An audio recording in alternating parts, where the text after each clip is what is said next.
back to my channel. So for today's video, ang gagawin naman natin ngayon is magre-reaction video tayo. Kasi meron na naman akong nakita and nagte-trending na naman siya. Actually, number 30 siya trending ngayon. So naisipan ko and na-curious ako na kung ano ba yung video ng Jollibee na naman na bago. Kasi syempre, di ba, pag Jollibee na naman, talagang sobrang nakaka-touch yan. Talagang alam mo yon kung ano yung, basta nagte-trending talaga yung sa Jollibee na yun. So, nakita ko rin si Janica Nam na nag-post siya sa Instagram niya nung tungkol dun sa commercial na yon. So, talagang lalo ko na curious. Kaya ngayon, gagawa natin siya ng reaction video. Tara, samahan niyo akong panoorin kung ano ba talaga tong Jollibee commercial na to. For Valentine siya, ha?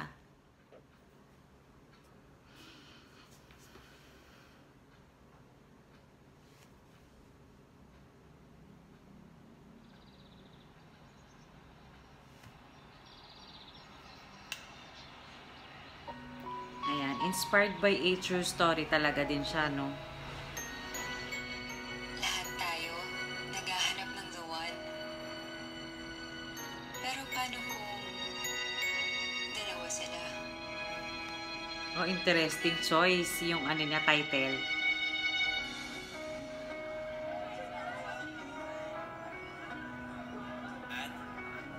Congratulations. Ang tagal na nung pinagsamahan namin ni Paul. All these years, he's always been there for me. Paul! Uy! Congratulations! Natanggap ako! Favorite ko. Ako.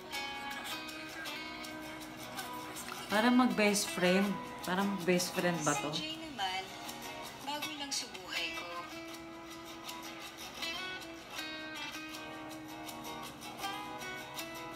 Pero priority rin niya to make me happy.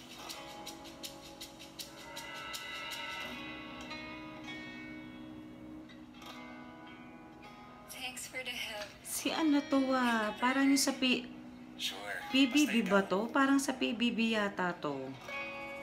Ah? Do you trust me? Oo naman. Parang sa PBB yung ano niya. Surprise! With Paul, iba ang naging connection namin. Kilalang kilala niya ako. Got your favorite?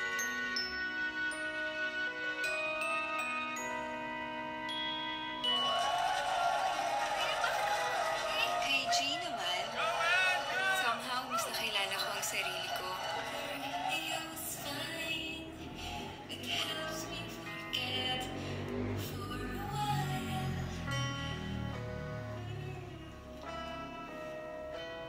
I look back and recall. Para talaga sa PBB tong lalaking na to. Parang familiar na familiar talaga itong lalaki. Just to make it through another day spent without.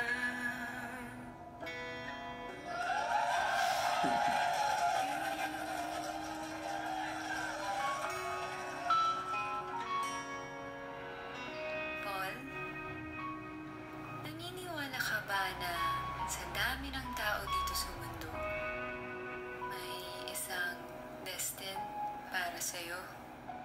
Oo naman. Actually, I'm looking at her.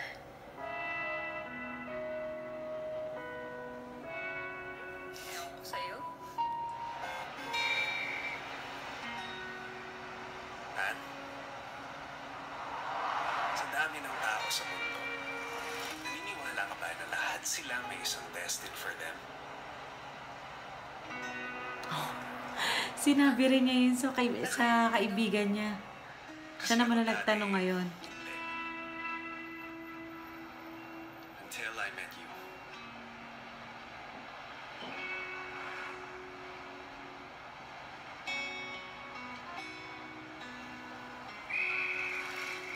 Parang mas kinikilig ako dito sa sa lalaking to kaysa dun sa una. Ang hirap.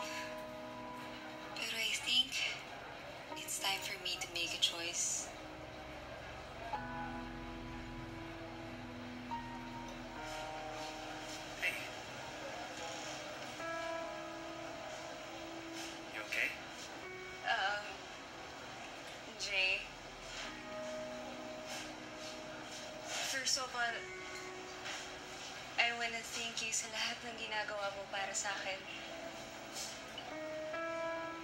Alam kong may kaagaw ako sa puso mo. I know he means a lot to you. And I understand kung hindi. Oo. It means so much to me. But meron ka na rin lugar dito sa puso ko eh. And every day it grows bigger.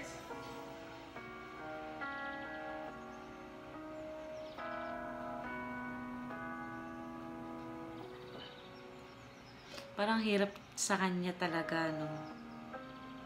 Gusto niya yung isa, gusto niya rin tong isa. Handa na ako to let go of the past.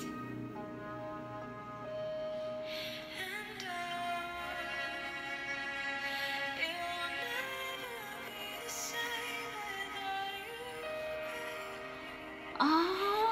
Ay! Aneurysm daw.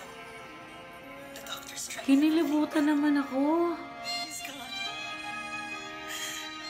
My son is gone. That was 4 years ago. I think it's time. You mean you're ready to love again? Ready to love. You gave me all the reasons to live. Once I've learned to love again.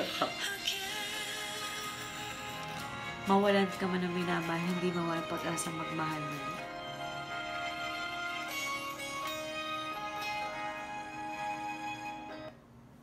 So, ayun na nga guys, yung pala yung video na yon, yung tungkol siya sa Valentine's Day kasi eh.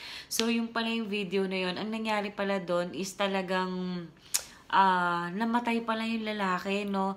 So, kaya pala siya pinost ni Johnny Canam sa Instagram, yung kung naano nyo, siya yung girlfriend ni Franco na namatay na hashtag.